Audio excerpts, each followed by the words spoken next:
Bueno, buenas tardes. Vamos a continuar hoy con la parte de gases, ¿sí? Eh, Como habíamos estado viendo la última clase, el estado gaseoso tiene la particularidad que podemos tomarlo como un modelo y ese eh, modelo, digamos, con ciertas acotaciones, ¿sí?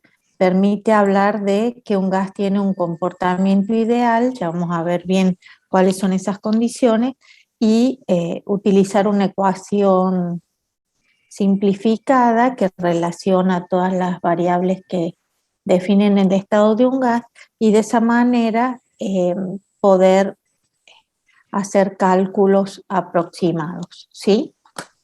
Cálculos, digamos, más sencillos, aunque no tan reales, ¿sí?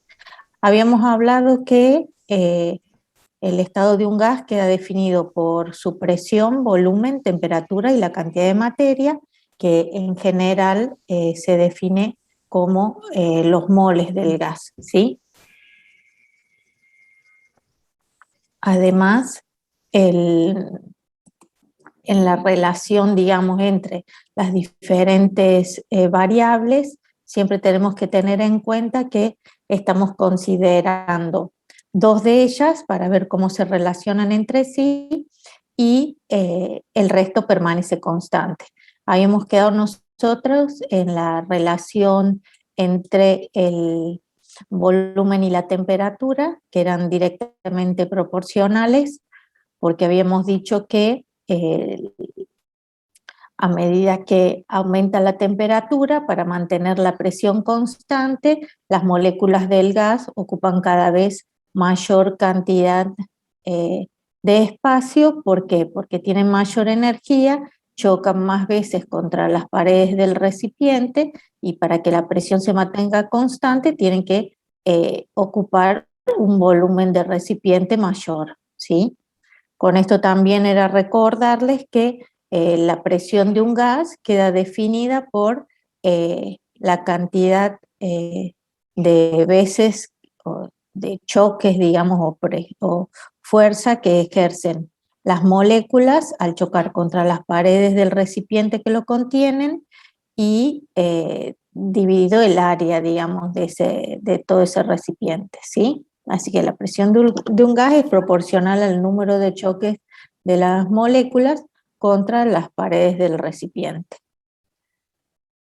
Muy bien, entonces, viendo que el volumen y la temperatura son directamente proporcionales e iguales a una constante, manteniendo constantes la cantidad de gas y la presión, puedo calcular lo que es la relación entre eh, un estado 1 y un estado 2 del gas, ¿sí? Y así poder calcular alguna de las cuatro variables, ¿sí? Y también recordamos que siempre la temperatura se mide en grados Kelvin, es decir, la escala absoluta, y como se calcula sumándole el término 273,15 a la temperatura en grados centígrados. Esto es porque de esa manera las gráficas convergen en el cero absoluto. Y una constante que ustedes ya habían visto en la parte inicial de las unidades, y es que la presión, perdón, que las condiciones normales de temperatura y presión de un gas, definidas como 0 grados centígrados o 273 Kelvin y una atmósfera, bajo esas condiciones, si yo tengo un mol de gas, el gas va a ocupar un volumen de 22,4 litros, ¿sí? Entonces, teniendo en cuenta la variación entre el volumen y la temperatura, podemos ver las gráficas, ¿sí? En este caso la gráfica está en grados centígrados, por eso no convergen el cero, ¿sí? Pero podemos ver que a medida que aumenta la temperatura, aumenta el volumen del gas, en este caso el volumen está dado en mililitros, pero recuerden que las unidades que usamos para volumen, eso es de la unidad de medida litro, ¿sí? Todos los puntos por los que pasa esta recta, ¿sí? De cantidad de gas y presión constante se denominan o denominan a esta recta como isobara, ¿sí? Igual presión. Así que en cada punto, aunque el volumen y la temperatura son los que van cambiando proporcionalmente, la cantidad de gas y la presión es la misma. Como ven aquí, comparando estas dos gráficas, donde sí están en grados centígrados y grados Kelvin, utilizando las unidades Kelvin, siempre tengo valores positivos de temperatura y las rectas convergen a en un punto que sería el origen de las coordenadas, ¿sí? A su vez, si pensamos que tenemos para una misma temperatura, el volumen del gas, para una misma temperatura, el volumen del gas va aumentando, ¿sí? Para una misma temperatura, el volumen del gas va aumentando, entonces, ¿qué les parece? ¿Qué va a pasar con la presión?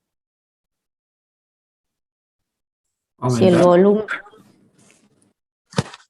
son directamente proporcionales, el volumen y la presión. No, si aumenta el volumen, disminuye la presión.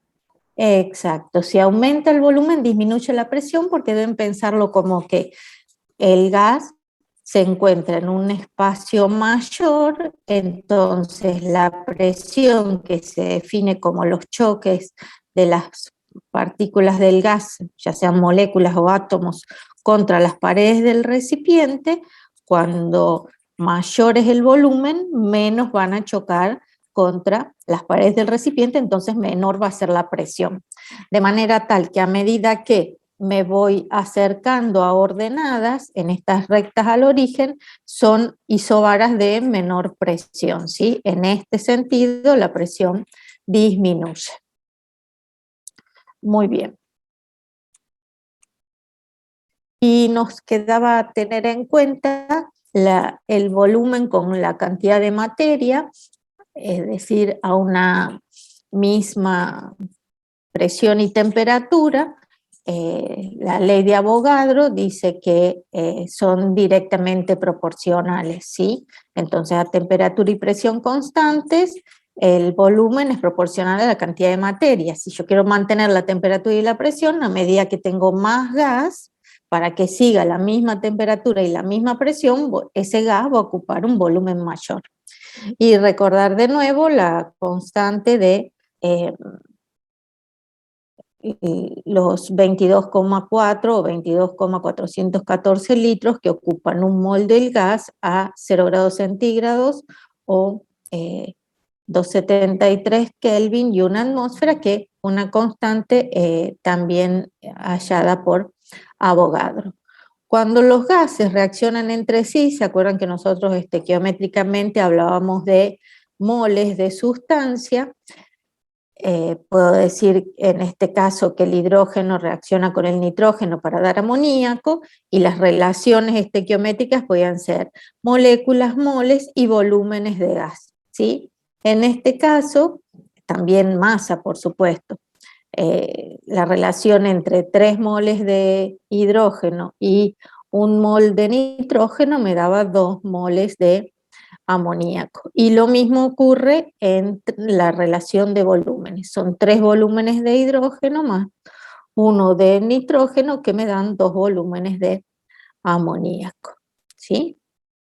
Y como siempre las moléculas representadas aproximadamente como la unión entre átomos, la molécula de hidrógeno con los átomos de hidrógeno que son más pequeños respecto de la de nitrógeno, y la de amoníaco donde el nitrógeno es el átomo central y está enlazado a los 3 átomos de hidrógeno.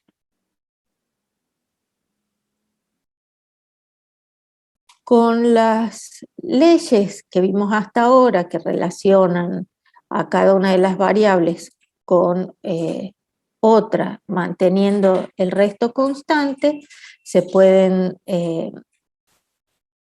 combinar de manera tal que nos queda una relación, digamos, por ejemplo, entre el volumen y la cantidad de materia y la temperatura, que son directamente proporcionales, y inversamente proporcional a la presión, y teniendo en cuenta que para que esta proporcionalidad se convierta en una igualdad, debe aparecer una constante, es que se define, reordenando, la ecuación de gases ideales.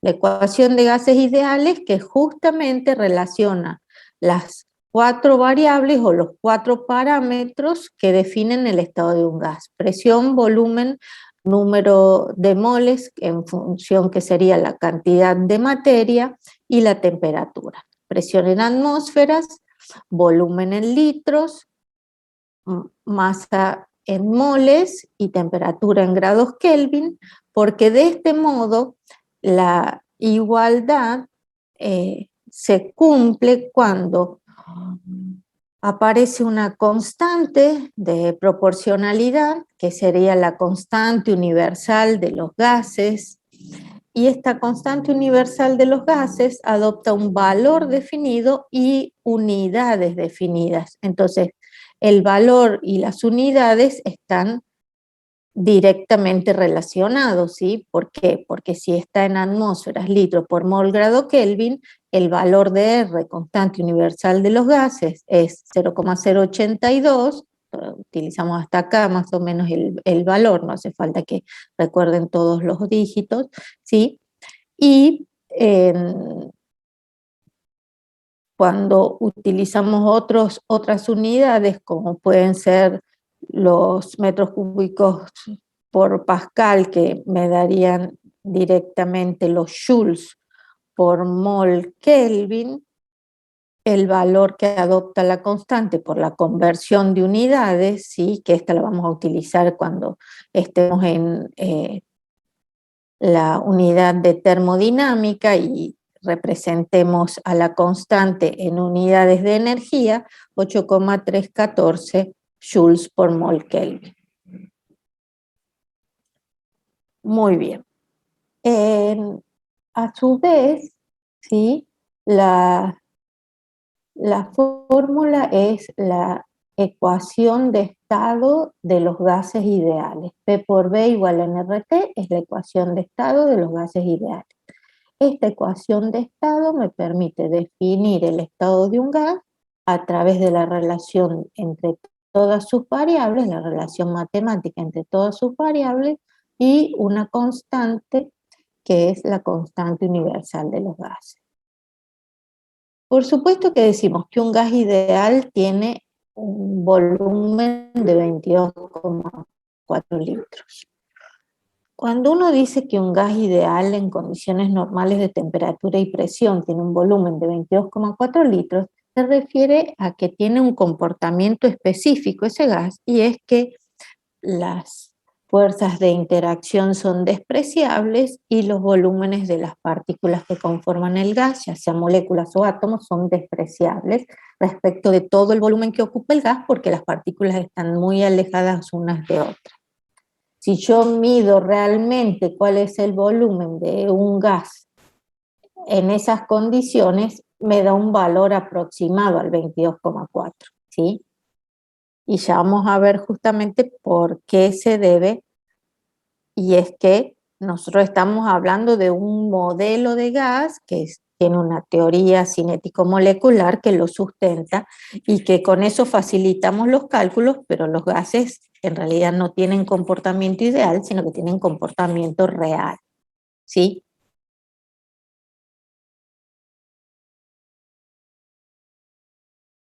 Muy bien.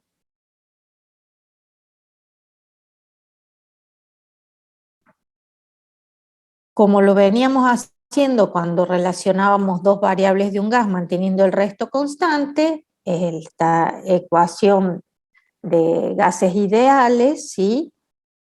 O ecuación general de estado de un gas ideal, me permite relacionar dos estados diferentes de un gas, ¿sí? Un gas en estado 1 y un gas en estado 2. Cuando digo en estado 1 y en estado 2 me refiero a las condiciones de cantidad de materia, volumen, presión y temperatura que pueden cambiar. La ley combinada de los gases entonces relaciona todas esas variables y presión, temperatura y volumen de un gas, y como se trata de la misma muestra de gas, decimos que se mantiene constante la cantidad de materia. Por eso ven que el número de moles queda definido como N1 y aún en el estado 2 se sigue definiendo como N1.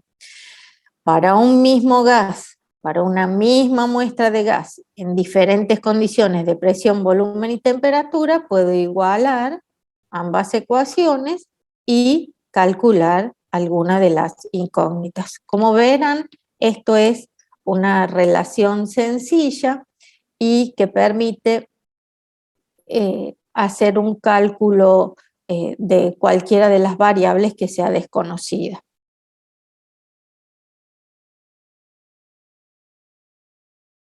¿Para qué me sirve, aparte de definir estados de un gas, la ecuación de gases ideales? Me sirve para determinar, por ejemplo, la masa molar de un gas, si el gas es desconocido, o la densidad de ese gas, ¿sí? Fíjense, por ejemplo, la determinación de la masa molar, la presión por el volumen es igual al número de moles por la constante universal de los gases por la temperatura. A su vez, ya sabemos en cuanto a cantidad de materia que el número de moles de la sustancia gaseosa, en este caso, queda definido por la masa que tengo de gas dividido la masa molar, ¿sí? El número de moles es la masa sobre la masa molar. Si reemplazamos al número de moles en la ecuación de gases ideales, sí, nos va a quedar en función de la masa molar, que sería el dato desconocido en este caso, ¿sí? Porque se supone que el resto los conozco. Cuánto pesa la muestra, la temperatura a la cual se encuentra, el volumen del recipiente que lo contiene y la presión ambiental, ¿sí? O la presión a la cual se encuentra el gas en el recipiente, de manera tal que la masa molar me queda como esta relación: masa de la muestra por R por T dividido presión por volumen, ¿sí?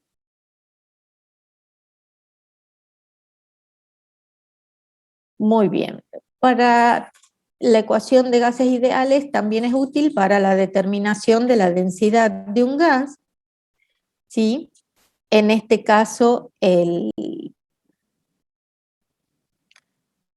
presión por volumen es igual al número de moles por R por la temperatura, y la densidad, como habíamos hablado en clases anteriores, es la masa de la muestra dividido el volumen que ocupa esa muestra. Y a su vez, recuerdan que el número de moles es la masa sobre la masa molar. Reemplazando entonces al número de moles por la masa dividida la masa molar de la sustancia, me queda P por B igual a masa sobre masa molar por RT. Y reordenando, ¿sí? De manera tal de poner la masa dividido el volumen, que es la definición de densidad, me queda que masa sobre volumen es igual a la densidad, que a su vez es igual a la masa molar de la sustancia gaseosa por la presión dividido la constante universal de los gases por la temperatura. Esto serían, digamos, dos formas de cálculo, y para tener en cuenta Por ejemplo, acá en este caso, porque va aumentando el volumen del globo que después comienza a elevarse, el globo tiene aire adentro, al calentarse ese aire, la densidad va disminuyendo y el globo se eleva con respecto a la densidad del aire atmosférico. Otra ley de los gases ideales que estudió Dalton es la ley de las presiones parciales o ley de Dalton, donde se orienta al comportamiento de una mezcla gaseosa, es decir, tengo dos o más sustancias gaseosas, ¿cuál es el comportamiento que ellas tendrían al estar juntas? ¿Sí? Por ejemplo, en este caso me está mostrando que tengo un volumen de 5 litros a 20 grados centígrados de hidrógeno, ¿sí? Que al tener una cantidad de moles de 0,5 tiene una presión de 2,4 atmósferas. La otra muestra, ¿sí? Es un volumen igual de 5 litros a la misma temperatura, 20 grados centígrados. En este caso es helio, el gas contenido, y tengo 1,25 moles. La presión que ejercen esos 1,25 moles de helio en estas condiciones es de 6 atmósferas. ¿Qué ocurre si mezclo ambos manteniendo el volumen constante? Se observa que la presión que alcanza el sistema para el mismo volumen y temperatura es de 8,4, es decir, la suma de las presiones de cada uno de los gases por separado. ¿Y cuántos moles tengo? El número de moles totales es la suma de las muestras que se pusieron en contacto, que sería 1,5 moles de helio y 0,5 mol de hidrógeno, lo que me da un número de moles totales de 1,75 moles de gas. La ley de los gases, en este caso, o de las presiones parciales de los gases, se aplica a sustancias puras que se mezclan. La presión parcial de cada uno de los componentes de la mezcla se define como cada componente de una mezcla ejerce una presión igual a la que ejercería si estuviese solo en el recipiente. Vieron que yo les dije, la presión total del sistema, una vez que se mezclaron los dos gases al mismo volumen y temperatura, pasa a ser de 8,4. Si se fijan bien, es la suma de ambos. De allí se deduce que la presión parcial de cada gas en la mezcla se define como la misma presión que ejercería si estuviera solo. ¿Por qué puede ser posible esto? Porque como estamos hablando de gases que siguen el modelo ideal, los gases o las moléculas de los gases constituyentes de la mezcla no interaccionan entre sí y por eso se considera que la presión va a ser la misma que si estuviera solo, ¿sí? Es decir, la presión definida como las veces que chocan cada una de las moléculas de cada uno de los componentes del sistema contra las paredes del recipiente. Y esta es, digamos, la presión o la ley de las presiones parciales, ¿sí? Analizándolo, yo tengo una mezcla gaseosa, donde el número de moles totales del sistema, que es una mezcla gaseosa, es la suma de los moles de cada uno de los componentes gaseosos de la mezcla.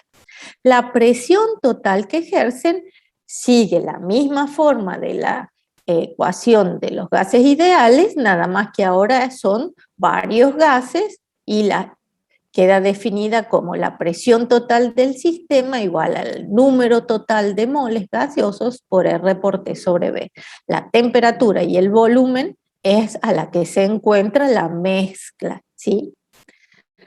La presión total, entonces, como se supone que los gases no interaccionan entre sí, las presiones parciales son las que posee cada uno como si estuviera solo, reemplazando cada una de las presiones por su igual según las leyes, la ley o la ecuación de gases ideales, me queda que es igual a la suma de los términos.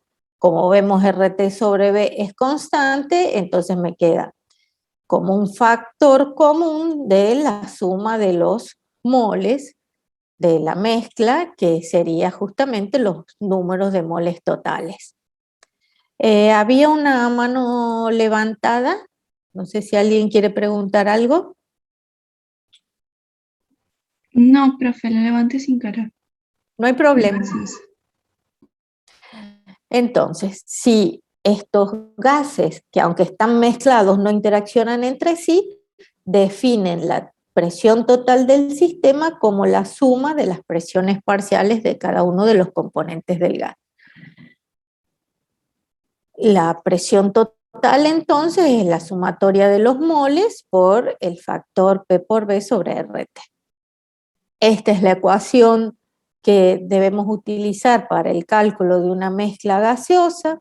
Recordar que los moles totales es la suma de todos los moles de gases que componen el sistema, y sabiendo que la presión parcial de cada gas queda definida por el número de moles de ese gas por R por T sobre B, y que la presión total del sistema queda definida como el número total de moles de la mezcla gaseosa por R por T sobre B, si hacemos el cociente entre ambas, vemos que R por T sobre B se simplifica y me queda que el cociente entre las presiones parcial del gas componente de la mezcla dividido la presión total de la mezcla es igual al número de moles del gas sobre el número de moles totales. Y aquí se define a este cociente o a esta fracción como la fracción molar, el cociente entre los moles de uno de los componentes del gas y el número de moles totales o los moles totales del sistema. La fracción molar entonces se define para cada uno de los componentes del gas. La suma de todas las fracciones molares me tiene que dar aproximadamente 1, porque si es una fracción y están todas divididas por el mismo denominador, entonces a su vez, y el numerador está relacionado con ella, con ese denominador, entonces la suma me da igual a 1, ¿sí? Y es importante recordar esta fórmula para los cálculos en presiones parciales, es decir, cuando tengo una mezcla gaseosa. Considerando esta relación, entonces ahora podemos decir que otro modo de definir la presión parcial de un gas en una mezcla gaseosa es igual a su fracción molar por la presión total de la mezcla, ¿sí? Y así quedaría definida la ley de Dalton en cuanto a las relaciones matemáticas de la mezcla de gases en un sistema, por supuesto con comportamiento ideal. Esta ley de Dalton o ley de las presiones parciales de una mezcla gaseosa se aplica para los cálculos, por ejemplo, en la obtención de un gas o cuando se recoge un gas sobre un líquido. Veamos acá que tenemos un sistema que es un sistema complejo de laboratorio donde ocurre una reacción química en este tubo de ensayo calentado por un mechero Bunsen, ¿sí? Una reacción de descomposición donde una sal como es esta, ¿cómo se llamaría?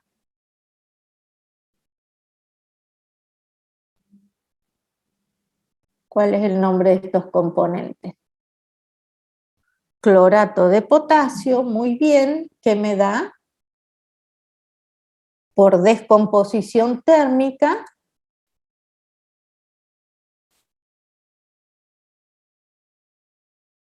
cloruro de potasio, muy bien, más oxígeno. Quiere decir que en la descomposición térmica del clorato de potasio se obtiene otra sal una sal aloidea, ¿sí? Binaria.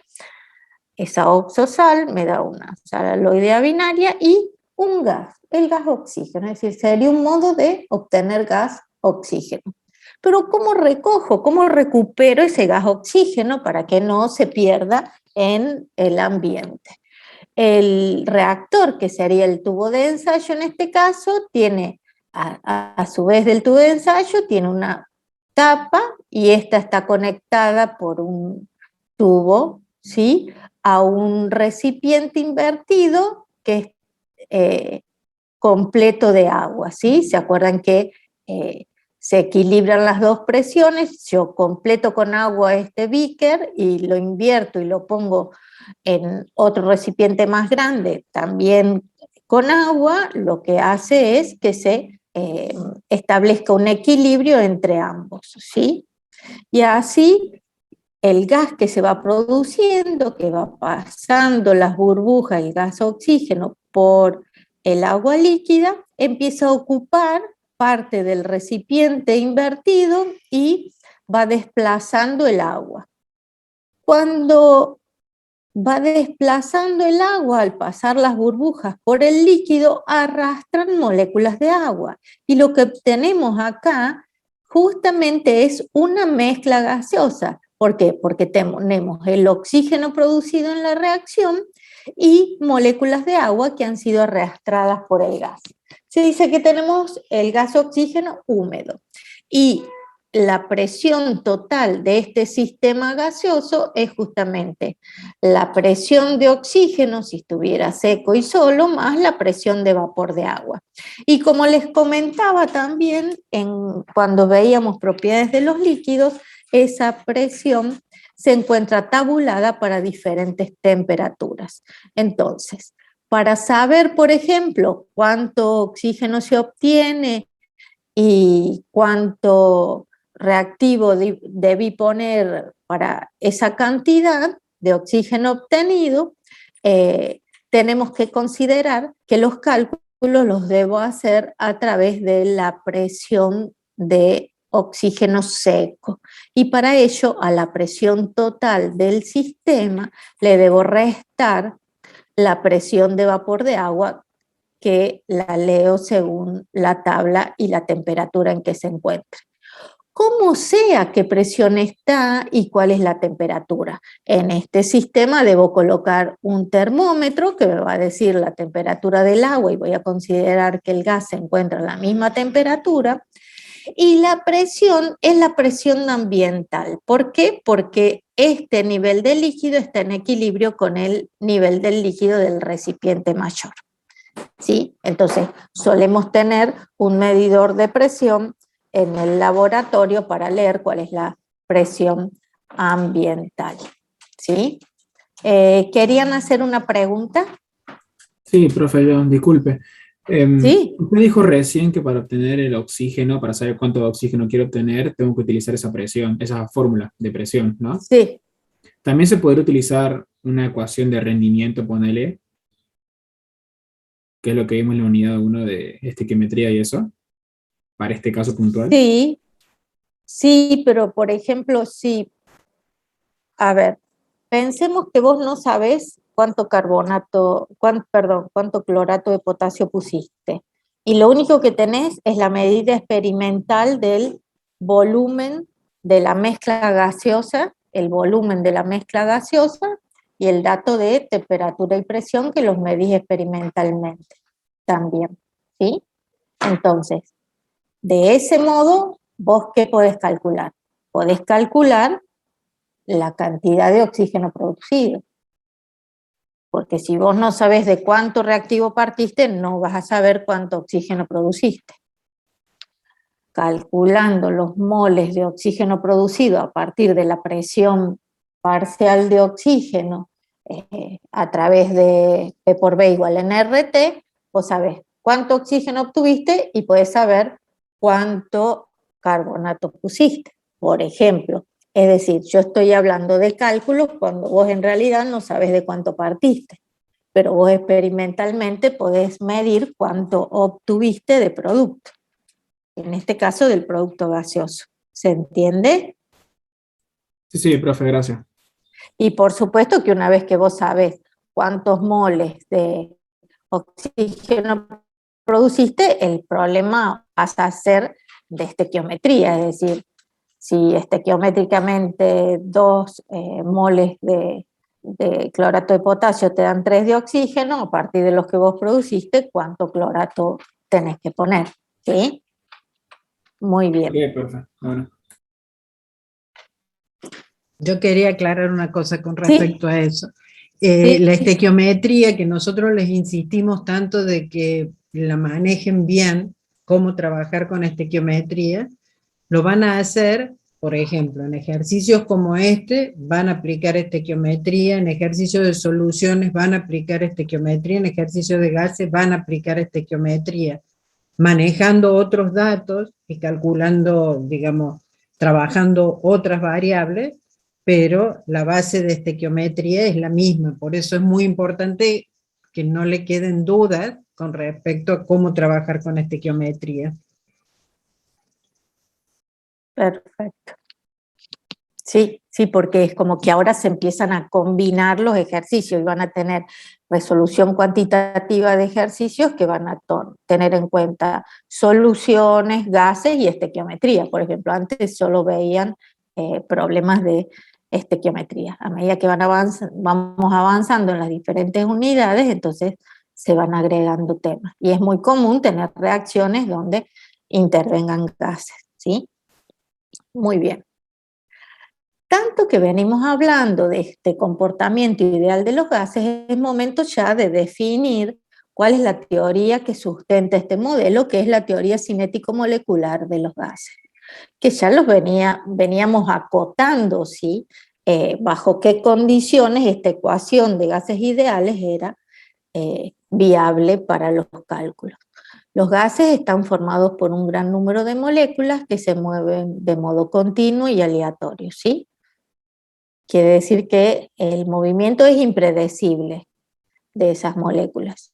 El volumen de las partículas gaseosas es despreciable frente al volumen del recipiente que la contiene. ¿Por qué? Porque justamente el espacio entre partículas es tan grande que el volumen de las moléculas o de los átomos que forman ese gas es muy pequeño. Y entonces piensa que es despreciable, como que si fueran puntos. Un punto es una representación geométrica que no tiene volumen, ¿sí? Fruto de la intersección de dos rectas. Las fuerzas de atracción y repulsión entre las moléculas del gas son insignificantes. Quiere decir que las desprecio. ¿Por qué puedo llegar a despreciar las fuerzas de interacción? Las que tanto insistimos que eran importantes en el estado condensado, que eran las fuerzas intermoleculares. Nuevamente, porque el espacio es tan grande entre ellas que para que se choquen las moléculas entre sí no hay mucha probabilidad, y cuando lo hacen de manera tal que no se produce el acercamiento, no produce una interacción. Por supuesto que esto es una aproximación, ¿sí? Es, digamos, los parámetros que acotan el modelo, ¿sí? Y las moléculas chocan entre sí y con las paredes del recipiente en forma elástica. Esto significa que no se deforman, se consideran como esferas aproximadas y nunca pierden su forma, ¿sí? La energía cinética media de las moléculas no cambia en el tiempo si la temperatura permanece constante. Si uno piensa que van las moléculas moviéndose aleatoriamente de este gas en un recipiente y de pronto chocan con las paredes del recipiente o chocan entre sí, la energía cinética va cambiando, ¿sí? Porque se frenó cuando chocó y luego volvió a agarrar una velocidad, digamos, propia del movimiento aleatorio. Para salvar esas variaciones en la energía cinética de cada molécula que forma la muestra gaseosa, es que se dice que todas las moléculas tienen una energía cinética promedio, Y es la misma siempre que la temperatura no cambie, porque se acuerdan que la temperatura es lo que hace que las moléculas se muevan más y tengan mayor energía cinética. Y de allí se deduce la siguiente consideración o postulado que dice que la energía cinética media de las moléculas es proporcional a la temperatura absoluta. A mayor temperatura, mayor energía cinética, ¿sí? Porque se mueven más las moléculas, aumenta su velocidad. Y la otra aproximación es que a una temperatura dada, las moléculas de todos los gases tienen igual energía cinética, ¿sí? Quiere decir que el modelo cinético molecular de los gases ideales supone que el comportamiento de los gases es el mismo, sin importar que estemos hablando de diferentes sustancias, ¿sí? Está considerando que es lo mismo si tengo una muestra de helio, a si tengo una muestra de oxígeno, a si tengo una muestra de metano o agua a vapor, ¿sí? Todos van a tener el mismo comportamiento y ese sería el comportamiento ideal que se da sobre todo cuando las moléculas del gas, digamos, o el gas en sí mismo se encuentra a altas temperaturas y bajas presiones, que significa que está lo más expandido posible, ¿sí? Están lo más alejadas posible las partículas unas de otras y el espacio entre ellas es muy grande y eso ayuda a que no interaccionen, a que los volúmenes sean despreciables, ¿sí? Todo esto es lo que sustenta la ecuación P por B igual a NRT, digamos, lo que permite que la usemos y que me permite un cálculo sencillo pero aproximado del comportamiento de un gas, sin importar qué tipo de sustancia es.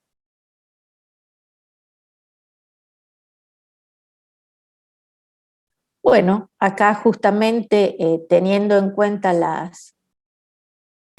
los postulados de la teoría cinético-molecular, refuerza esto de cuál es la presión de un gas. La presión de un gas queda definida justamente por los choques de las moléculas contra las paredes del recipiente.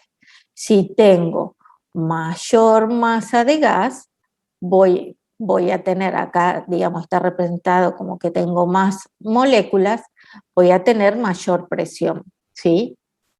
Y lo mismo si esas moléculas tienen más energía, voy a tener mayor presión.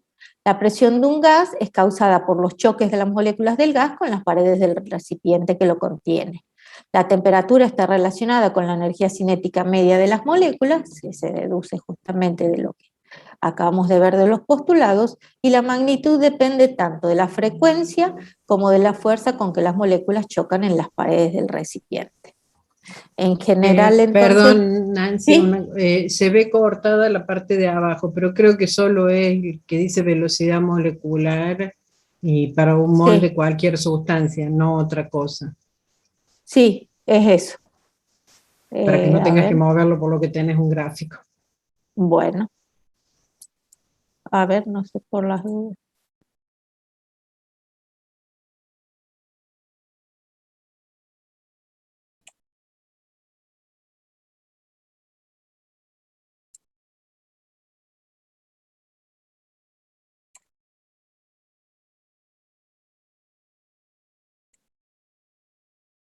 Bien, entonces, acá tenemos una gráfica que justamente nos está mostrando cómo se distribuye la velocidad de las moléculas en función de la cantidad de moléculas que tengan a esa velocidad, ¿sí? Y fíjense que la energía cinética, recuerdan que es un medio de la masa por la velocidad al cuadrado, ¿sí? La energía cinética, entonces, que es función de la temperatura, en este caso tenemos tres muestras diferentes de gas. Esas 3 muestras diferentes me indican que la velocidad media para una temperatura más baja, ¿sí? Y luego, a medida que va aumentando la temperatura, cómo la velocidad de esas moléculas va aumentando. Fíjense que en este caso tengo temperaturas bajas y moléculas de masa molar grande, en este caso ambas son intermedias, y en este caso tengo temperaturas altas y masas molares pequeñas. Entonces la velocidad media queda determinado por la raíz cuadrada de 3 veces R por T sobre la masa molar. Esto no es cuestión de que veamos cómo se deduce ni acordarse de memoria, pero sí lo que tenemos que tener en cuenta es esto, que es lo que se ve en la gráfica, que a medida que aumenta la temperatura, la velocidad aumenta. Ven que esta es la velocidad molecular, ¿sí? La velocidad aumenta. Pero a medida que la masa de esa sustancia, de las moléculas que forman esa sustancia gaseosa es mayor, pues la velocidad será menor, y es en este caso cuando tengo temperaturas bajas, combinado temperaturas bajas y grandes masas moleculares, ¿sí? Muy bien. Y esto también, que la energía cinética entonces queda igual, reemplazando a la velocidad por su igual a 3 medios de RT. Pero en realidad no es tanto recordar la fórmula, sino que se entienda entonces que, a pesar de que hablamos de una energía cinética media, que es la misma para todas las moléculas de un gas a una temperatura constante, ¿qué es lo que va a cambiar? Va a cambiar la velocidad con que ese gas se mueva según si sean de mayor masa las moléculas que lo conforman, ¿sí? Entonces se va a mover más lentamente, aunque la energía cinética media sea la misma para todos, ¿sí? Muy bien.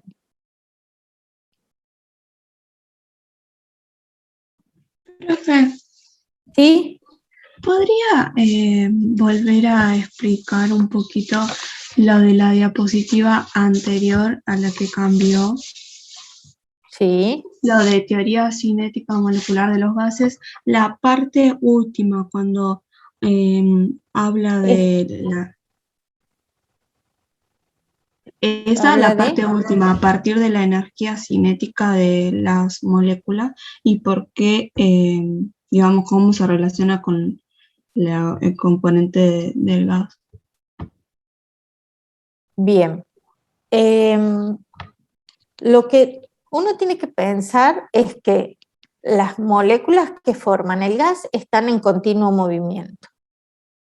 Aunque no interaccionen entre sí, van a chocar contra las paredes del recipiente y van a chocar las moléculas entre sí. En algún momento sus caminos se pueden encontrar, ¿no es cierto?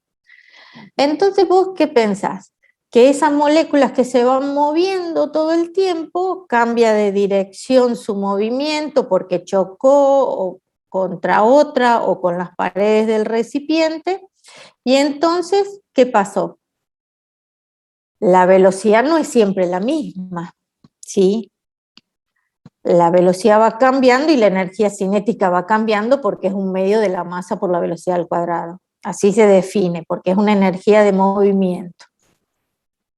Como no podemos estar definiendo la energía cinética de cada molécula en particular en un instante determinado, lo que se hace es definir la energía cinética del conjunto de moléculas que forman esa muestra gaseosa, diciendo que a una temperatura dada, es decir, a una temperatura constante, todas las moléculas tienen la misma energía cinética promedio, que sería un promedio entre la mayor cuando no están chocando contra nada a la menor, que es cuando están chocando con otras o con las paredes del recipiente. Y entonces uno habla de un conjunto, digamos, de situaciones diferentes y para eso llegas a lo que es el promedio, ¿sí? Entonces la energía cinética media de las moléculas no cambia en el tiempo si la temperatura se mantiene constante, por un lado.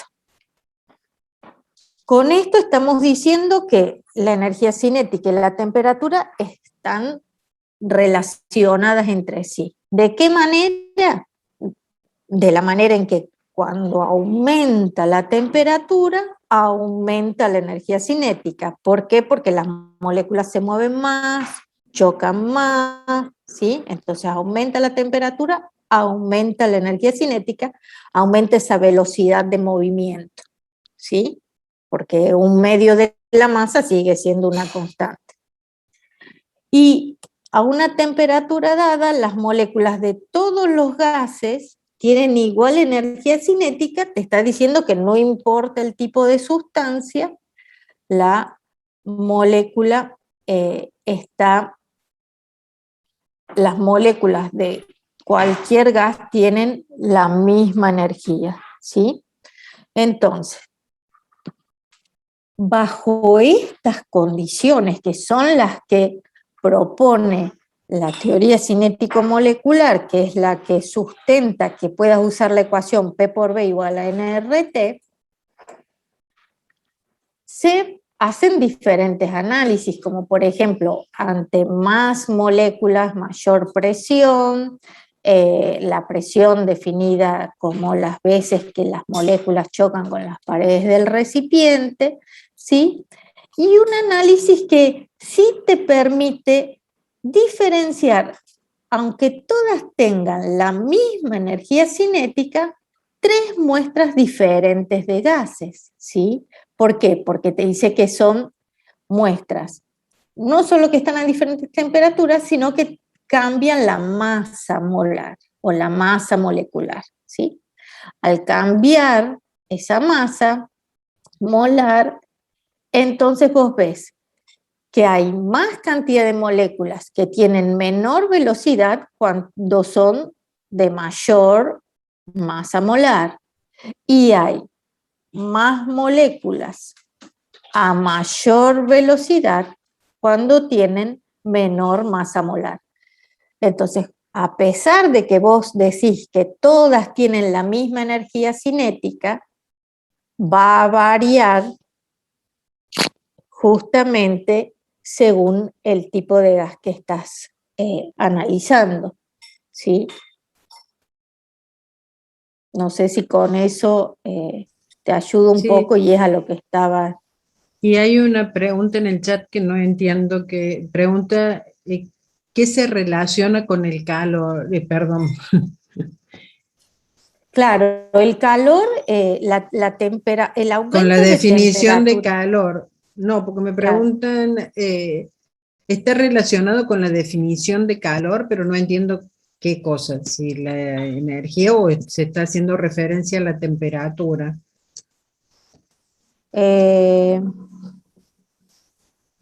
A ver.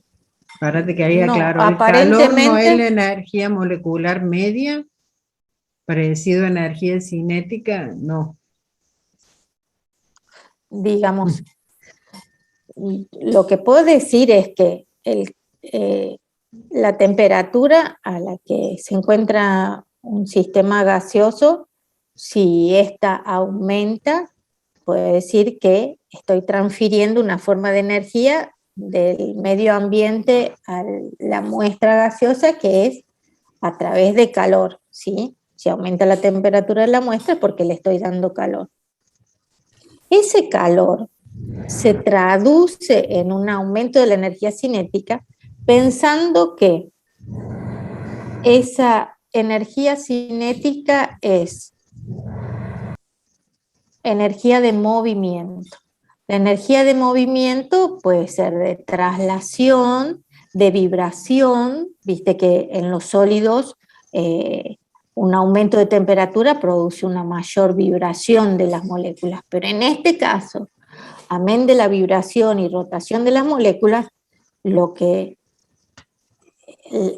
digamos, la componente de energía cinética más importante es la de traslación, ¿sí? Y ese movimiento, digamos, esa energía de movimiento, de traslación que tienen las moléculas es la que después va a influir, por ejemplo, en la presión del sistema. No sé si de ese modo orientamos un poco las preguntas. La energía, acá la pregunta es si el calor no es la energía molecular media. Yo me parece que más que el calor, si hablamos de la energía molecular media, que muchas veces se define como energía potencial, pero en este caso tampoco estamos hablando de energía potencial porque en realidad estamos hablando de partículas en estado gaseoso que tienen mucho movimiento, ¿sí? Y la energía potencial, que sería la energía interna del sistema, ¿sí? La energía propia de la muestra gaseosa, ¿sí? Que considera todas las formas de energía posible. No, digamos, de ese modo más o menos tratamos de entenderlo ahora, claro. Aunque en realidad, claro, no estamos analizando tanto la parte termodinámica del modelo, ¿sí? Sino que simplemente decir la relación entre la energía y la temperatura. Sí, lo que yo quería aclarar que no confunden temperatura con calor, son dos conceptos totalmente diferentes. O sea, el calor es energía, la temperatura no. Claro. Claro. Cuando ustedes hacen digamos, el calor es un tipo de energía que fluye y que produce en el sistema, por ejemplo, un aumento de temperatura, ¿sí? Eso. Muy bien. Bueno, en este caso también analizando dos situaciones diferentes. Fíjense, acá tengo una misma muestra gaseosa que sería la de muestra gaseosa de nitrógeno, ¿sí? Con una determinada masa molar. El número de moléculas en función de la velocidad molecular. Si se fijan, tenemos 3 curvas a 3 temperaturas diferentes que me están indicando la cantidad de moléculas que tienen una velocidad específica.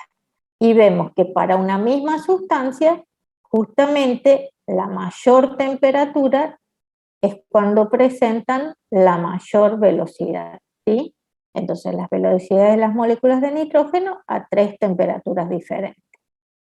¿Qué pasa cuando comparo diferentes sustancias a la misma temperatura, que era lo que mostraba la gráfica de la diapositiva anterior?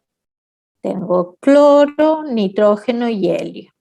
El cloro es más pesado, es decir, que tiene mayor masa molar, el nitrógeno intermedia y el helio es el más liviano. Para una misma temperatura, que serían los 300 grados Kelvin, las moléculas de cloro tienen menor velocidad que las de nitrógeno y a su vez menor que las de helio, que por ser el más liviano tiene la mayor velocidad molecular, ¿sí? Esto para hacer un análisis e ir pensando que tengan la misma energía cinética, porque todas tienen la misma temperatura, están a la misma temperatura, tienen la misma energía cinética media, no significa que van a tener el mismo comportamiento, ¿sí? Porque justamente va a depender de ese tipo de gas que estoy analizando. ¿Por qué todo este preámbulo? Porque ahora lo que vamos a focalizar es en el proceso de difusión de los gases. La difusión es un proceso de movimiento por el cual una sustancia gaseosa se distribuye uniformemente en el espacio que lo contiene o en el medio en que se encuentra en virtud de sus propiedades cinéticas, ese movimiento continuo que hace que se expanda y ocupe todo el recipiente. Entonces tenemos estas condiciones. Por ejemplo, un gas confinado en un balón que está conectado por otro a través de una válvula, a través de un cierre que puede abrirse. Si lo abrimos, esa condición inicial del gas confinado a un solo balón pasa a ocupar ambos balones, ¿sí? ¿Por qué? Porque difunde espontáneamente, el gas se expande.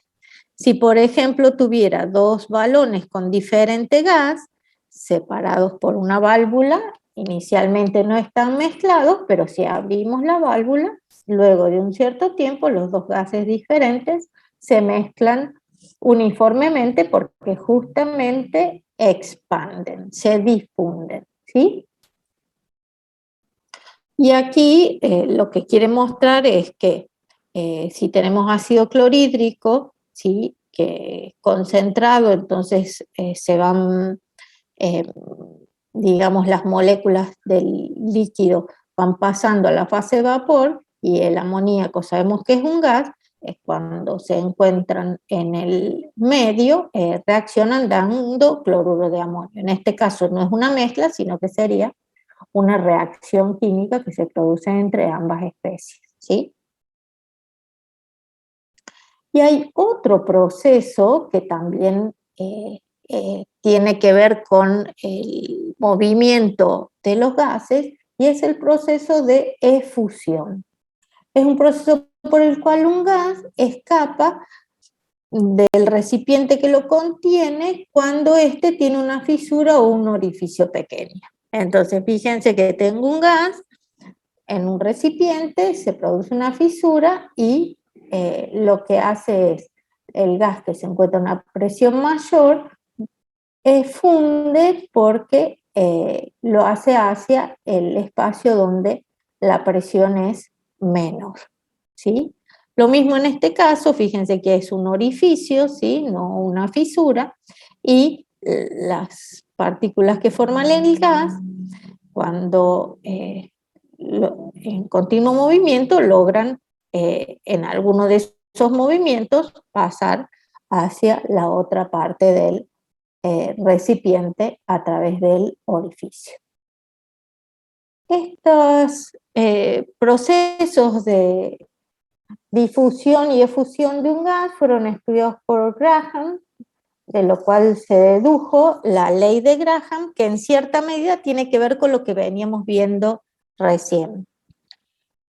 Las velocidades de dos gases, de dos muestras gaseosas diferentes, son inversamente proporcionales a sus masas molares.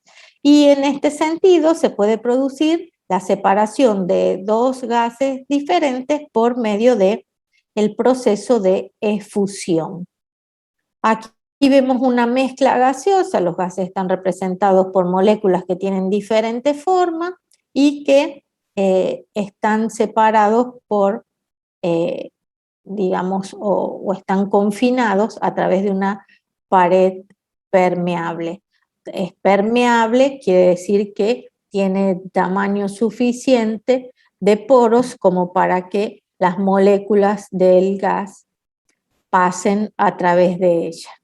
Y lo que podemos ver es que van pasando por las diferentes paredes permeables, pero lo que se empieza a observar es que es mayor el número de moléculas de una determinada forma que pasan a través de esa pared permeable, ¿sí?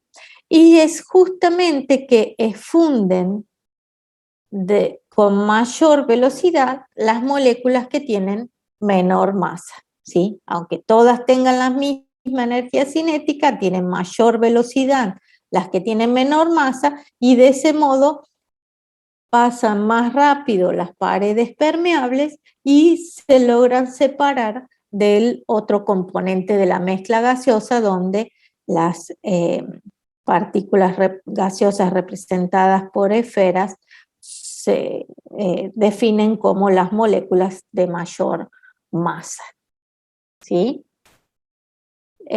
¿Querían preguntar algo? Profe, ¿puede la velocidad de los dos distintos gases, ¿son inversamente proporcionales o son proporcionales? Con respecto a sus masas molares son inversamente proporcionales, y acá lo único que hace es una relación matemática de velocidades, ¿sí? Por ejemplo, si este fuera hidrógeno y este fuera metano, puedo decir que el hidrógeno difunde más rápido que el metano, y puedo hacer una comparación cuánto va a difundir más rápidamente porque tiene la masa menor, ¿sí? Es decir, vos lo que podés hacer es una comparación de velocidades en función de la masa. Pero siempre la velocidad es mayor para la menor masa. ¿Se entiende? Sí, profe, gracias. Muy bien. Y hasta ahora lo que hemos visto es el comportamiento de los gases en función de ciertas limitaciones, como eran que el gas se ocupara todas las paredes todo el volumen del recipiente, perdón, porque se expande espontáneamente, y en esa expansión espontánea la distancia entre las partículas es tan grande que el volumen de las moléculas constituyentes del gas se considera despreciable o puntual, y que al ser tan grande la distancia entre las partículas, no hay interacción o es despreciable las fuerzas intermoleculares, ¿sí? Estas dos aproximaciones que me permiten utilizar la ecuación de gases ideales P por B igual a nRT, justamente son una aproximación que facilita el cálculo, porque la ecuación es sencilla, y entonces yo sé que estoy obteniendo un resultado aproximado, pero gracias a que estoy haciendo un cálculo sencillo. En realidad, todos los gases son gases reales, y nosotros lo que decimos es que se aproximan a un modelo, y al aproximarse a ese modelo, en ese comportamiento puedo utilizar la ecuación de gases ideales, pero en realidad todos los gases tienen un comportamiento real, y yo lo que hago es un cálculo aproximado de ese comportamiento a través de la ecuación de gases ideales. Veamos ahora entonces lo que son los gases reales y en qué influye ese comportamiento real, es decir, cuánto se desvían del comportamiento ideal. El comportamiento real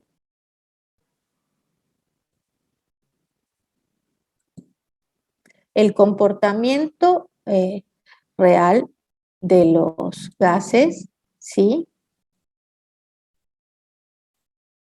se debe a que un gas no queda exactamente representado por la ecuación de gases ideales. ¿Por qué? Porque las fuerzas intermoleculares no son despreciables y los volúmenes de las moléculas son finitos, es decir, existen fuerzas intermoleculares y los volúmenes tienen un valor diferente del puntual. Fíjense justamente que ustedes analizaron un ejercicio la clase pasada, me parece que fue, donde veíamos cómo se podía comprimir un gas. Profe, no se ve lo que está mostrando. Ah, bueno.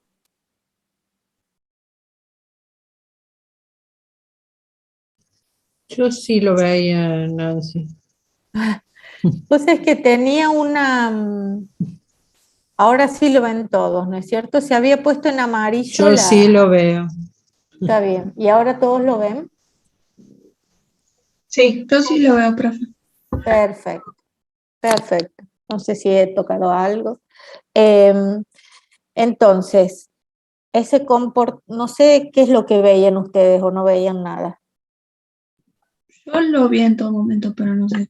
Bueno, los demás chicos. entonces, ¿Cuándo un gas tiene comportamiento real? Cuando no puedo despreciar las fuerzas intermoleculares y los volúmenes de las moléculas que lo forman son finitos, es decir, no puedo decir que son puntuales o despreciables. Teniendo en cuenta o comparando, digamos, lo que es un gas ideal con un gas real, definimos lo que es el factor de compresibilidad, que es la relación entre P por B sobre nRT, que para un gas ideal es igual a 1. Y los gases reales presentan una cierta desviación respecto de ese factor de compresibilidad. El factor de compresibilidad, entonces, para una misma presión y temperatura y para un mol de un gas, es el volumen real sobre el volumen ideal. Y si para un gas ideal Z es igual a 1, para un gas real es el cociente entre esos dos volúmenes. Estas serían las formas de ir entendiendo en cuanto a la ecuación de gases ideales cómo los volúmenes van a cambiar. ¿Por qué decimos que los volúmenes van a cambiar? Porque en un gas ideal no consideramos el volumen de las moléculas y en un gas real sí una parte del espacio que ocupa el gas está ocupado por dichas moléculas. Veamos entonces la gráfica donde la representación en este caso es para un gas ideal con Z igual a 1, tenemos que para diferentes presiones ese gas siempre tiene una relación de P por B sobre RT igual a 1. ¿Y qué podemos observar en este caso? Que cuando estoy a bajas presiones, ¿sí? Cuando estoy a bajas presiones, es cuando el gas tiene mayormente un comportamiento ideal, que es lo que estamos deduciendo. Cuando un gas real tiene comportamiento ideal, cuando justamente se encuentra a bajas presiones. Aquí vemos las curvas de nitrógeno, hidrógeno, metano, dióxido de carbono, y esta sería la curva de la idealidad. No importa a qué presión esté, el factor de compresibilidad sigue siendo 1, cosa que no ocurre en el resto de los gases cuando va aumentando la presión. Y lo mismo cuando estoy analizando diferentes temperaturas. Fíjense, en este caso, para una misma sustancia, que sería un mol de nitrógeno, cuando estoy a mayores temperaturas, fíjense que hay una curva de 200 Kelvin, otra de 500 Kelvin y otra de 1000 Kelvin. Cuando la curva del comportamiento real se aproxima más al comportamiento ideal del gas, justamente cuando está a mayor temperatura, ¿sí? Entonces, en general, lo que tenemos que decir, y es algo importante de recordar, es que todo gas se considera como un gas real, ¿sí? Y va a tener un comportamiento ideal o más próximo a la idealidad cuando se encuentre a bajas presiones y a altas temperaturas. ¿Por qué? Porque el gas va a estar lo más expandido posible, digamos, las moléculas van a estar lo más alejadas unas de otras y no van a interaccionar y el espacio que ocupen va a ser mucho mayor respecto del volumen de esas partículas, ¿sí?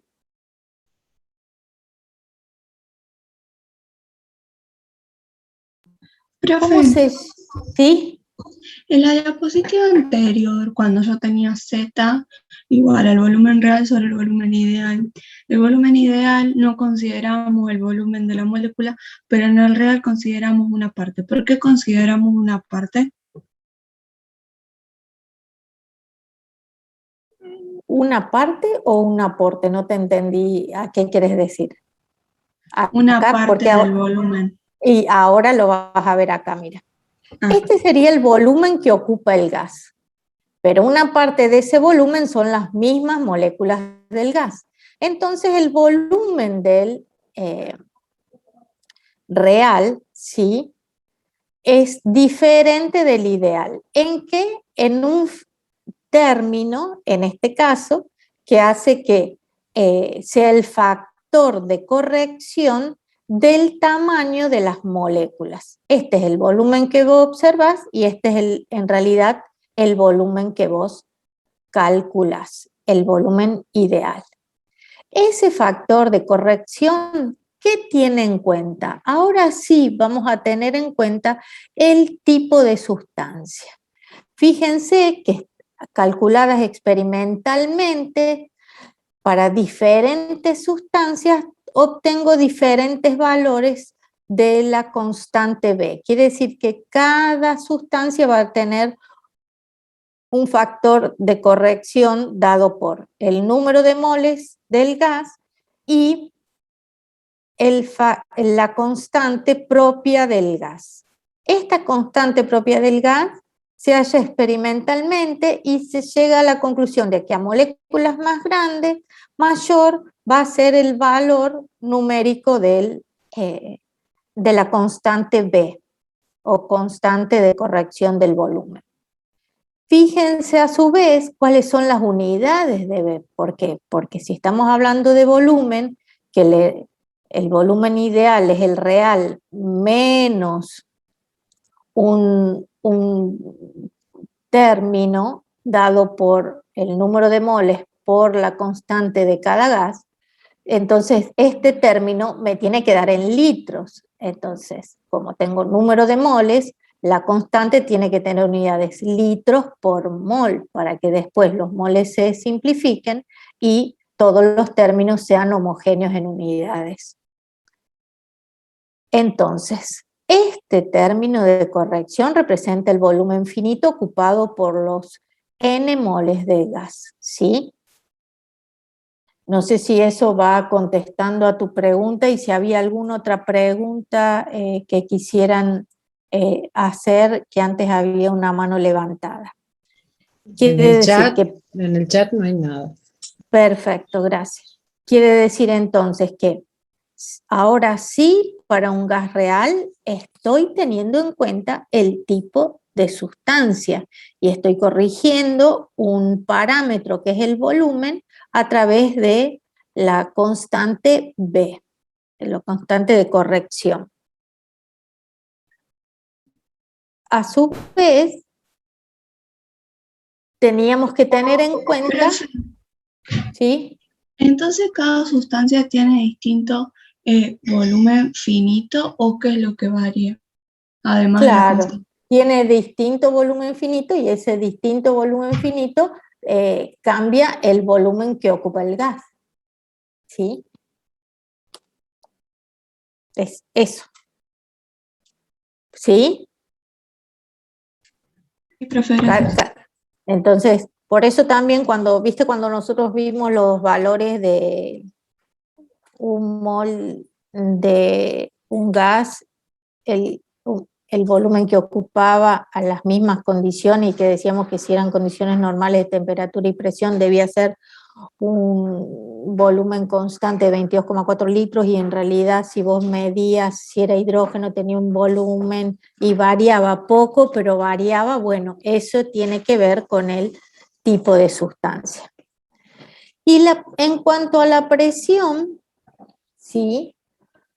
¿Por qué analizamos el término presión? Porque tenemos que tener en cuenta la interacción entre las moléculas. ¿Se acuerdan que dijimos que las interacciones eran despreciables y que eso era una aproximación que establecía la teoría cinético-molecular de los gases? En realidad los gases interaccionan entre sí, por eso después pueden licuarse, ¿sí? Las moléculas de los gases. Y en esa interacción aparece un factor de corrección de la presión, ¿sí?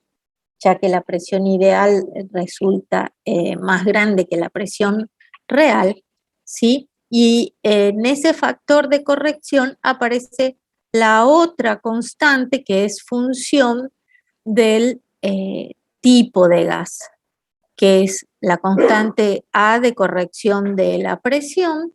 El término es el número de moles al cuadrado dividido el volumen al cuadrado del gas por la constante A, y que relaciona las fuerzas de atracción entre las partículas. Fíjense entonces que aquí también tenemos los valores tabulados, no hay digamos en este caso, no hay una tendencia, digamos, sí se puede ver que aumenta por grupos, ¿sí? O por tamaño, va aumentando el valor de A, y otra cosa que tienen que tener en cuenta siempre es cómo A tiene unidades, amén de un valor, tiene unidades correspondientes como para que me dé en atmósferas. ¿Por qué? Porque es un término que aparece en la corrección de la presión, y por eso aparece litros al cuadrado y moles al cuadrado para poder simplificarse y que este término me dé en atmósferas. La presión entonces ideal es la real más este término, el volumen ideal es el volumen real menos este término, y siendo estos los factores de corrección, podemos decir que tenemos la ecuación de gases reales o ecuación de Van der Waals, que es uno de los que estudió y propuso una ecuación, digamos, ajustada al comportamiento real de los gases, que tiene en cuenta la interacción entre las moléculas y el volumen finito de las moléculas a través de estos dos términos, donde aparecen constantes propias de cada gas y tiene en cuenta entonces las características de la sustancia para definir el estado del gas. En general nosotros no vamos a hacer cálculos más que comparativos entre el comportamiento ideal y real de los gases, ¿sí? Si nosotros no le aclaramos nada en los ejercicios, los cálculos o las resoluciones deben realizarse con los de un gas con comportamiento ideal, ¿sí? Lo que pasa que Una cosita, Nancy, para aclararle, porque preguntan si la presión ideal es mayor o menor que la real. O sea, ahí en la ecuación, fíjense. A ver si lo pueden deducir, a ver si lo pueden decir. Esta es la ideal y esta es la real. ¿Qué le hiciste a la real?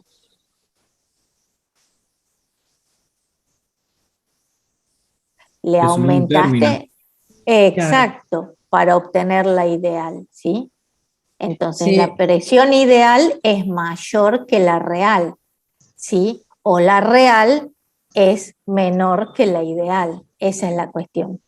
Eso por un lado, y me parece que por ahí se confunde con cuando uno se aleja de la idealidad o no. En el caso de que la presión aumente, uno se aleja de la idealidad porque al aumentar la presión interaccionan mucho más las moléculas y entonces nos alejamos de ese comportamiento ideal. Por ahí no sé si a lo mejor esa puede haber sido la confusión de que si era mayor o menor. Claro, y porque a su vez, porque si ustedes aumentan la presión en la que se encuentra un gas, ¿qué es lo que están haciendo? Lo están comprimiendo. Si lo están comprimiendo, están disminuyendo el espacio entre partículas. Y si disminuyen el espacio entre partículas, hay más probabilidades de que interaccionen entre sí a través de fuerzas intermoleculares.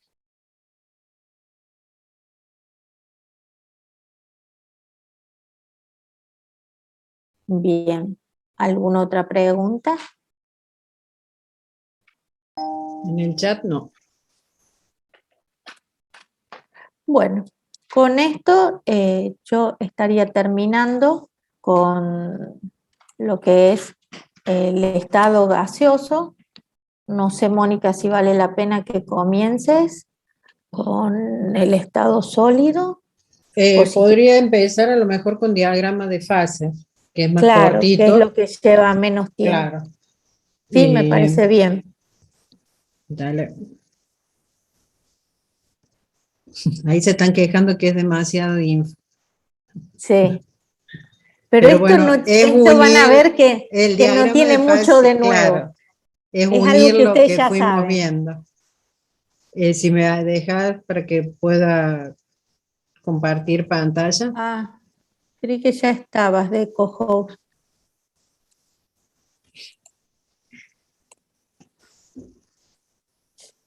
Ahí podés. Sí, ahí está.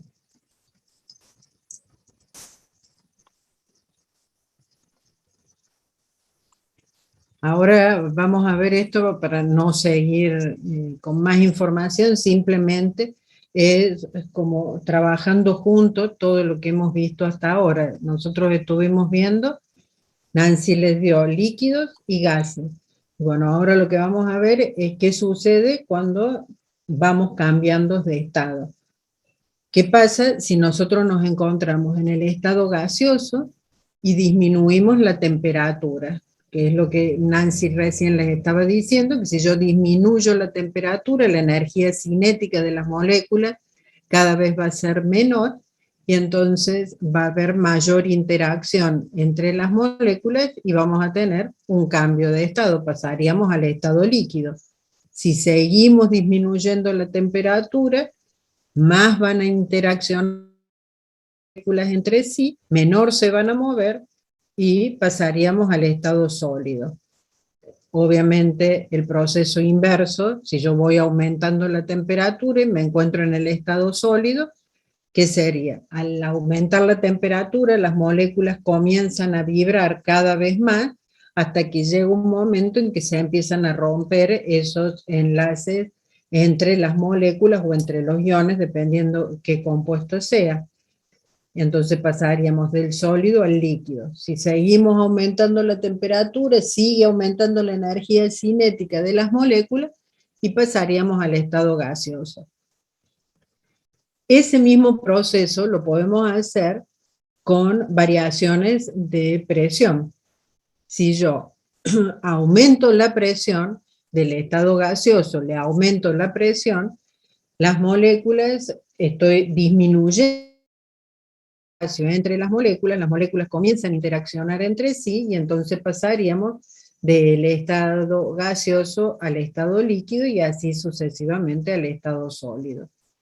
Cada uno de esos procesos, y yo supongo que ustedes ya lo han visto, digamos, en el nivel medio, si nosotros pasamos del estado líquido al estado sólido, se llama solidificación, el de sólido al líquido se llama fusión, del sólido al gas, que también es factible pasar, se llama sublimación, y ya vamos a ver qué compuestos puede ocurrir eso. Del gas al sólido se llama cristalización, del líquido al gas se llama vaporización y del gas al líquido condensación. Cada uno de esos cambios de estado viene acompañado de un cambio de fase y por ende de cambios de energía. Entonces nosotros vamos a tener, si bien todavía no lo vemos termodinámicamente, pero vamos a hablar de delta H de vaporización, delta H de sublimación, de fusión, dependiendo cuál sea ese cambio de estado. ¿Qué pasa si yo grafico, o cómo sería la gráfica, si yo hago temperatura en función del calor agregado? Si nosotros tenemos un sólido y comenzamos a suministrarle calor, la temperatura va a ir aumentando. Si aumenta la temperatura, dijimos recién, de que las moléculas comenzaban a vibrar hasta que comienzan a separarse. Esta meseta que tenemos acá en el punto A, esta meseta que nosotros tenemos acá, ¿qué significa? Que yo le sigo entregando calor, pero ¿por qué la temperatura no se me modifica? Porque ese calor va a que todo el sólido se funda.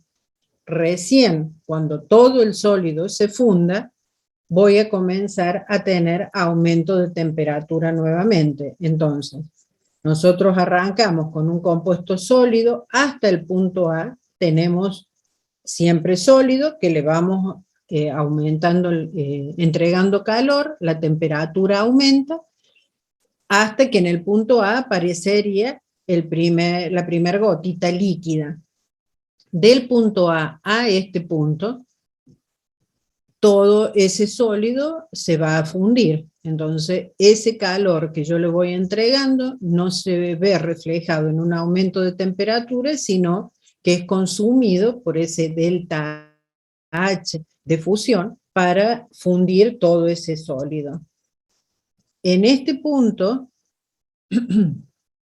yo ya tendría todo el líquido, entonces le sigo suministrando calor, la temperatura va a ir aumentando, la energía cinética de las moléculas va a ir aumentando hasta que llegue al punto B. En el punto B, ¿qué ocurriría? Yo tendría la primera burbuja, digamos, de gas, que ese calor ahora, nuevamente igual que recién, no se ve reflejado en un aumento de temperatura porque se consume para pasar al estado vapor todo ese líquido. Cuando yo llegue a este punto voy a tener de aquí en adelante vapor sobrecalentado si yo le sigo agregando calor. Entonces, el calor o la entalpía molar de fusión es la cantidad de calor que se necesita para fundir un molde sólido en su punto de fusión, y nosotros lo veríamos representado en este punto. El calor o entalpía de solidificación tiene la misma magnitud, pero sería de signo contrario, ¿sí? Porque yo estaría haciendo el proceso inverso. Si ustedes se fijan también, el delta H de fusión siempre es menor que el delta H de vaporización, por eso esta meseta siempre es mucho mayor que esta meseta, que es el de solidificación. Ahí tienen una serie de sustancias donde figura su punto de fusión y donde figura el delta H de fusión también de cada uno de los compuestos. Fíjense que con qué lo relacionarían ustedes a ese delta H de fusión. Mientras mayor sea la interacción que existe entre las moléculas, mayor va a ser ese delta H de fusión. Si comparamos el metano, que es un compuesto no polar, cuya interacción es de fuerza de Van der Waals, y el cloruro de sodio, que es un compuesto iónico, fíjense cómo varía tanto el punto de fusión como el delta H de fusión.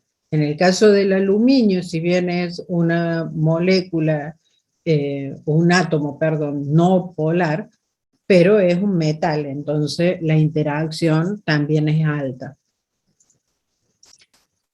En los cambios de fase, yo puedo graficar esos cambios de fases en relación a presión en función de temperatura. Este diagrama de fase, hay puntos que ustedes lo tienen que tener bien claro o bien identificados. Este punto, que se conoce como punto triple, en ese punto existen las tres fases en equilibrio, es decir, a esa presión y a esa temperatura existen las tres fases en el equilibrio. En el caso del agua, con una presión de 4,58 atmósferas y una temperatura de 0,01 grados centígrados, yo voy a tener la coexistencia del sólido, del líquido y del gas en el equilibrio. En la recta, en esta curva roja, que ustedes ven acá, en todos los puntos de esta curva roja, yo voy a tener en equilibrio el sólido con el líquido. mientras que en todos los puntos de esta curva voy a tener en el equilibrio el líquido y el gas, y en todos los de esta curva voy a tener el equilibrio entre el sólido y el gas. A una atmósfera de presión, que sería este acá, este sería el punto de fusión normal y este sería el punto de ebullición normal, es decir, a la temperatura, en el caso del agua, 0 grados y una atmósfera, es el punto de fusión normal, 100 grados centígrados y una atmósfera es el punto de ebullición normal.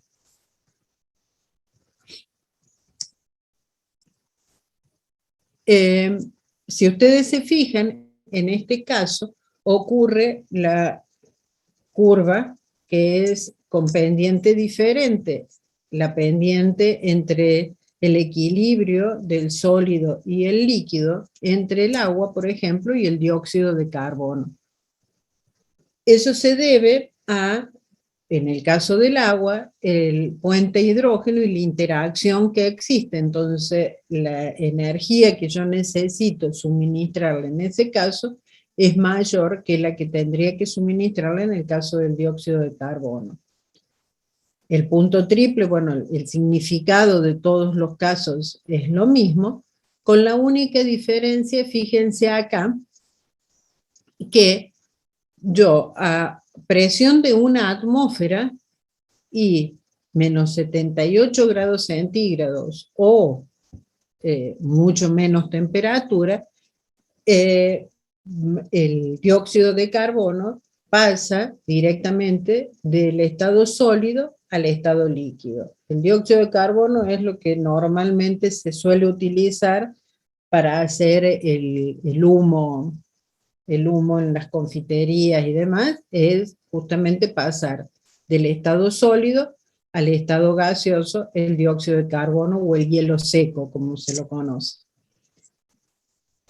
También hay otro punto que es muy importante, que se conoce como punto crítico, y ese punto crítico es un punto donde yo no puedo definir exactamente el pasaje del estado líquido al estado gaseoso. O sea, en cualquier pasaje del estado líquido al estado gaseoso, yo voy a empezar a ver burbujas de gas, hasta que pase todo al estado gaseoso. En el punto crítico, yo no voy a ver ese pasaje y de golpe voy a pasar del estado líquido al estado gaseoso, supónganse que yo lo tengo en un tubo de ensayo, lo estoy calentando y no voy a empezar a ver esos cambios del estado líquido al estado gaseoso, sino que directamente pasa de un fluido al estado gaseoso directamente. Los sólidos con presión de vapor elevada subliman con facilidad. Si ustedes se fijan acá, las bolitas de naftalina, que justamente se utilizan y el olor que desprenden y demás, es porque es un compuesto sólido que pasa directamente al estado gaseoso. Y son sólidos con presión de vapor elevada. Las pastillas que se suelen utilizar para aromatizar los autos o para los baños y demás, que son pastillas sólidas, digamos, y pasan al estado vapor, por eso se los utiliza para aromatizar. Vamos a ir viendo cómo es el pasaje de un diagrama a otro. Supónganse que nosotros arrancamos desde el punto E. En el punto E, ¿qué nos encontramos? En el estado sólido. Yo voy a ir pasando, aumentando la temperatura desde el punto E hasta que llegue al equilibrio, o la presión de vapor de equilibrio entre el sólido y el líquido, y recién me encontraría en este punto. Ese punto sobre esa curva roja me estaría significando esa meseta en la curva de temperatura en función del calor entregado. O sea, el punto F en esa curva a mí me significaría toda esta meseta en esta curva. Si yo le sigo aumentando la temperatura, voy a ir pasando siempre por el estado líquido hasta llegar a este punto. O sea que yo acá me encontraría que voy aumentando o entregándole calor, aumentando la temperatura, siempre en el estado líquido. Cuando llegue al punto B, que va a ser ese punto sobre la curva, yo no voy a salir de ese punto hasta que no pase todas las moléculas al estado gaseoso. Entonces acá yo me encontraría en esta meseta y en esta curva, esa meseta me representa el punto G. Si yo sigo aumentando la temperatura, voy a tener vapor sobrecalentado y entonces me encontraría en este sector de la curva. Y por último, para no atosigarlos más, es que esto se los damos, no lo trabajamos demasiado en esta unidad, pero la presión de vapor aumenta con el incremento de la temperatura, y para no tener que calcular cada presión con respecto a la temperatura, lo que podemos hacer es utilizar esta ecuación donde relacionan dos presiones con dos temperaturas, teniendo en cuenta el delta H de vaporización de cada sustancia y la constante de los gases ideales. El delta H de vaporización de cada sustancia, si bien recuerden que va a depender del tipo de sustancia que sea, la interacción que entre sus moléculas, y lo vamos a asociar como que no tiene variación con la temperatura. Pero la variación del delta H de vaporización es muy poquita con la temperatura, por eso lo podemos tomar como si fuera una constante, y este término sería una constante para cada tipo de compuesto.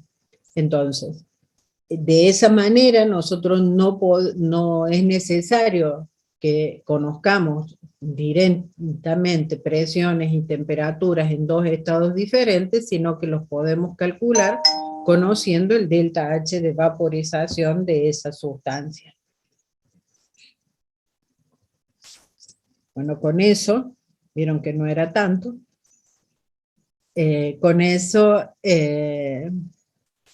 terminaríamos. No sé si les queda alguna pregunta o les quedó alguna duda al respecto.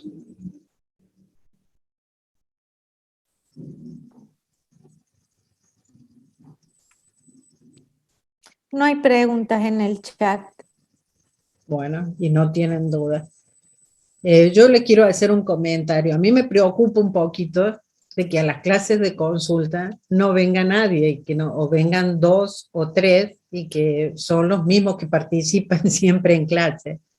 A mí me preocupa, no porque no confíen de que ustedes estén entendiendo todos, me da la sensación de que todavía no han empezado a estudiar. Entonces, creo que tienen que comenzar a estudiar antes de que llegue la fecha del parcial, porque si estudian para la fecha del parcial, se les va a complicar bastante, y van a tener problemas en el parcial. Y no confíen en que los parciales de seguimiento les va muy bien, porque acuérdense que para el parcial integrador ustedes tienen que justificar, ¿sí? O sea, no es múltiple opción como son los parciales de seguimiento. O sea, ustedes tienen que justificar y hacer cada uno de los ejercicios, justificándolos. Sí, bueno, es como para que, no asustarlos, pero por lo menos para que tomen conciencia de que todos los temas que entran para el primer parcial.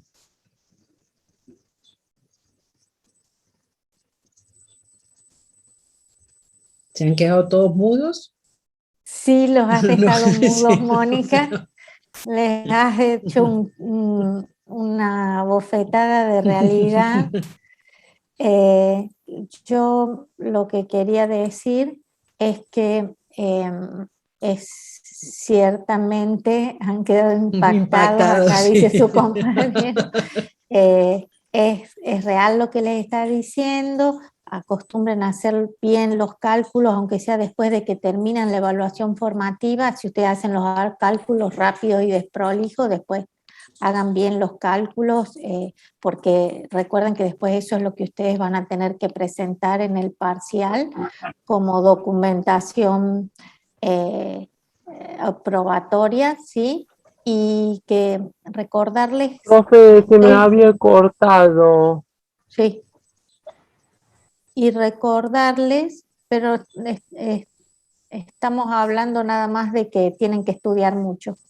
Recordarles que ya a partir de la próxima semana como máximo van a estar restringido el ingreso, ¿sí? Al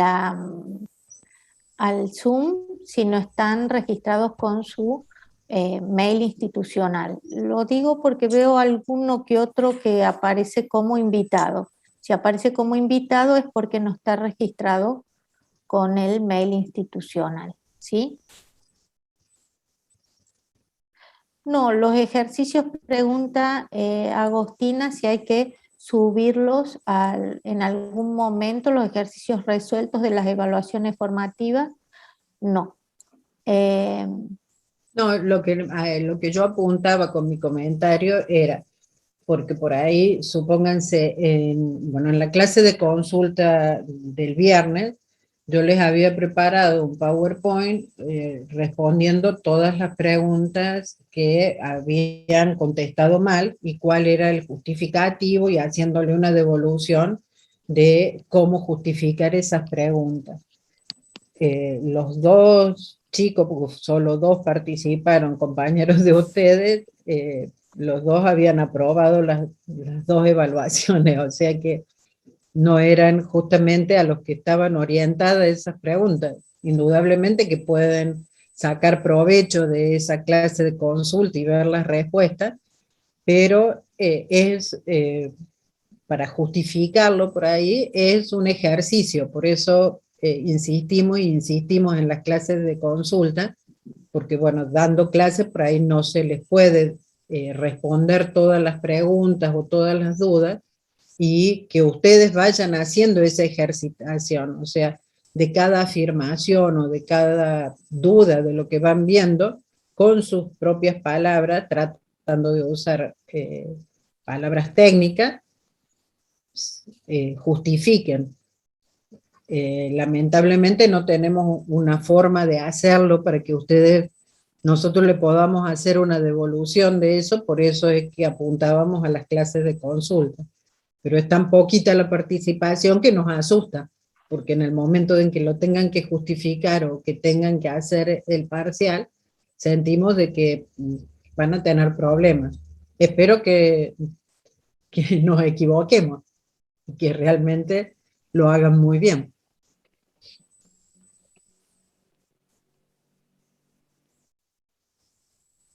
Bueno. No sé si tienen alguna duda o han quedado tan impactados que ni palabras les salen. Nos vemos mañana, si no. Nos vemos mañana Chao, con el profe. estado sólido. Y Moni, lo que piden es subir las diapositivas. Yo ya se las había subido, como no tengo para entrar a las dos aulas virtuales, se las subí hoy por autogestión, tanto lo que di recién de fase como a lo de sólido. Bueno,